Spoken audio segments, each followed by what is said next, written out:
On s'intéresse toujours au MIT, le concours d'intégration, ici, 24 janvier 2023, question 13. Assez simple, celle-ci. Vous pouvez trouver. Je vous conseille de développer comme ça. Et l'idée, c'est qu'ici, on a un E plus 1 et un X puissance E. Alors, il faut savoir que X puissance E, quand on dérive, ça se dérive comme les puissances entières. C'est E, X exposant E moins 1. Quand on dérive, l'exposant perd 1. Donc ici, si on a un E plus 1, on peut imaginer que on avait en fait du x e plus 1, d'accord, et qu'on l'a dérivé. Donc quand on dérive x exposant e plus 1, ça fait e plus 1 x exposant e. Ça, c'est pas mal. On a donc en fait ici la dérivée de x exposant e plus 1. De l'autre côté, ici, x fois x exposant e, ça fait x exposant e plus 1. Parce que les exposants s'ajoutent. Et donc on a une forme assez particulière.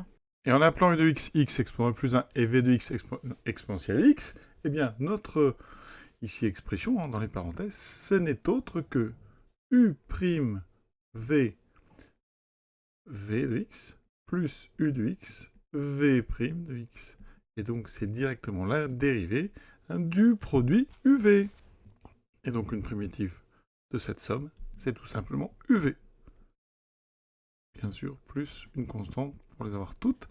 La réponse, c'était donc x exposant e plus 1 fois exponentielle x plus une constante k appartenant à R. Une petite remarque, quel que soit x strictement positif et y réel, eh bien x exposant y, on peut écrire ça sous la forme exponentielle de y ln de x. D'accord ?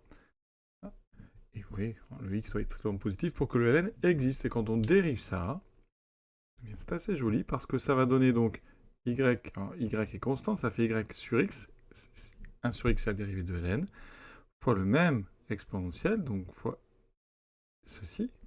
Le x ici c'est une puissance 1, donc propriété des puissances, ça fait y x exposant y moins 1. Donc quand on dérive une puissance de x, en fait même une puissance qui n'est pas entière, l'exposant diminue de 1. Et devant, vous allez trouver l'exposant. Voilà, c'est une petite remarque. Et pour tous ceux qui s'intéressent à ces intégrales un petit peu astucieuses, eh bien voici la suivante, la 14. Voilà, on a ici la racine carrée, les carrés, il y a un peu de tout. Voilà, à bientôt.